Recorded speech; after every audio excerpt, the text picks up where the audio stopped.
Hello, can you hear me? I can hear you. I have my volume down.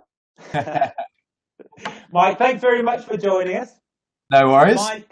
Mike is he's in his very final stages of the MBA, just finishing his dissertation. And I'd like just to ask you a couple of questions, Mike, just about the experience of being on the MBA. Sure. And my very quick question is just tell me why you wanted to do an MBA and why Northampton? Well, I had been mulling over doing an MBA for about 2 years before I started. I'm originally from the food and beverage industry of 12 years, and I felt that I needed to bridge careers. And hotels, restaurants, it's quite limited. I mean, you can go into customer service, sort of, service industries, but it's hard to bridge right across to something quite different. So this is the main reason why I wanted to do my MBA. There's the other factor that I am a bit of an entrepreneur by heart. So what I wanted was a strong degree behind me to I guess it's more credibility as well.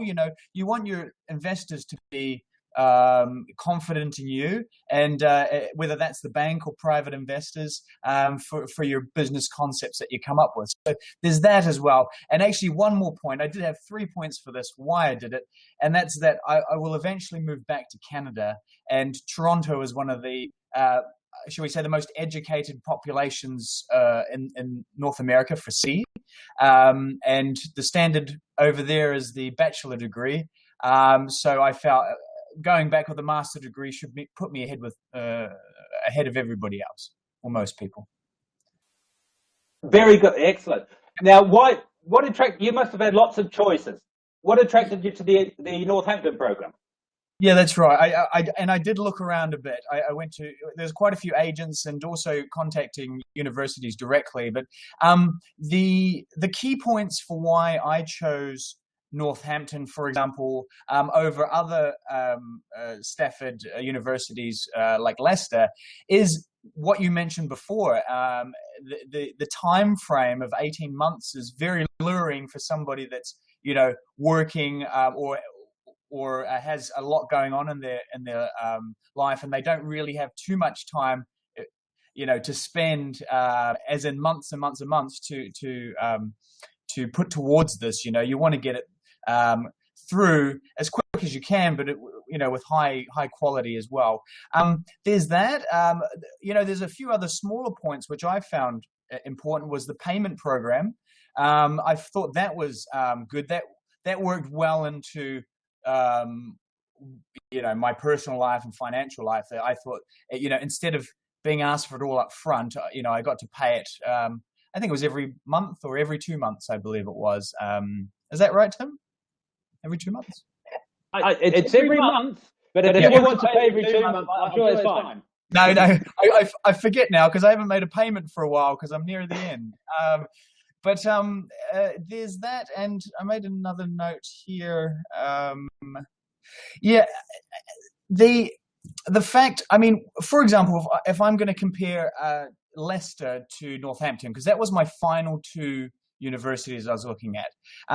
Leicester had a major exam at the end, and I wasn't so interested in that. What I wanted to learn was every module, as well as all the assignments involved. I wanted to learn them thoroughly from home by doing these types of research assignments and essays and reports.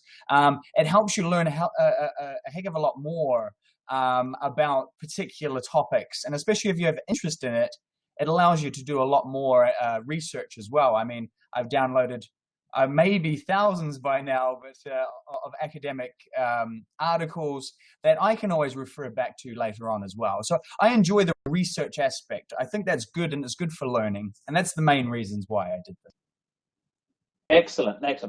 Just one more. I'm sure, again, the question I always get asked: how many hours do you spend studying?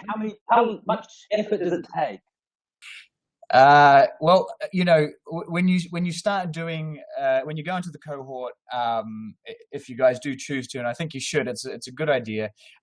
Once you get in there, you'll realize when you start to do your seminars, you get to meet people and you make friends within your cohort. So obviously, we discuss amongst ourselves, the people that you decide to communicate with after this, and it all depends on the individual. For me, I think some people were capable of putting in, let's say, 8 hours to 10 hours a week. Then there's other people that might be more interested in doing further research because they have time. They might put in 15. For me, I was about 12 to 14 hours a week into each assignment. So you're looking at assignments are about a month long. So you're looking at quite a few. I mean, almost 60 hours there each. Yeah, and it varies per student, doesn't it? Some people seem to put in less, some perhaps even more, and it depends on the subject as well. Do you think? Yes, absolutely. Yeah. I mean, with managerial background like I have, there's certainly certain modules that I picked up very, very quickly because it was what I've been doing for years. There's also the added aspect that, passing your assessments and even getting above average grades is really nice. But if you are truly committed, shall we say, and driven, then those extra hours that you put in every month could pay off to being A's and A pluses for your assignments. And I can tell you now that the people that I talk to, we've all done this. For certain assignments, we really wanted to deliver. I've had my fair share of A minuses, a couple of A's here and there, and that's because I worked hard for that. So it's all up to the individual, and this is how it all works. Yeah. Fantastic. Thanks for that, Mike. That's really useful for us. I'll let you turn off your camera so you don't feel self-conscious. But